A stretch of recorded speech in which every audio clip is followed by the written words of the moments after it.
Hi, my name is Catarina and I have just finished my PhD, supervised by Professor Tiago Maia, here at IMM, in Laboratório of Professor Mamede de Carvalho.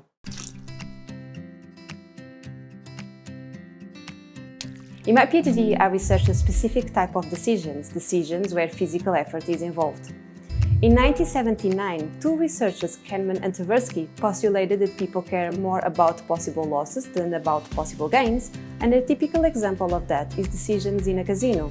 Most people only find a gamble worth gambling if its possible gains are higher than its possible losses, often translated into loss-averse behavior. However, how do people choose when decisions required physical effort? Do they still show this loss-averse behavior? For that, I adapted a task where people needed to choose between two balloons. One that required a considerable amount of physical effort, 75 presses with the pinky finger, and another one who required only minimal effort, only 25 presses with the index finger.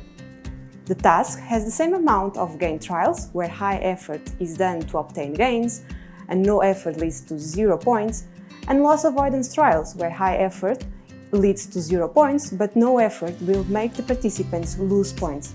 In the results, I observed that participants, both adults and children and adolescents, performed a higher effort to avoid losses than to obtain gains, shown by the red line representing the percentage of high-effort choices in loss avoidance trials, always being above the green line that represents gain trials.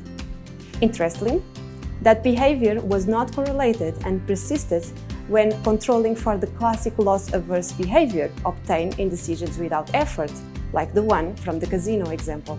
I also investigated how controls children and adolescents performed the effort task and compared it with children and adolescents diagnosed with attention deficit hyperactivity disorder, ADHD. Why this disorder?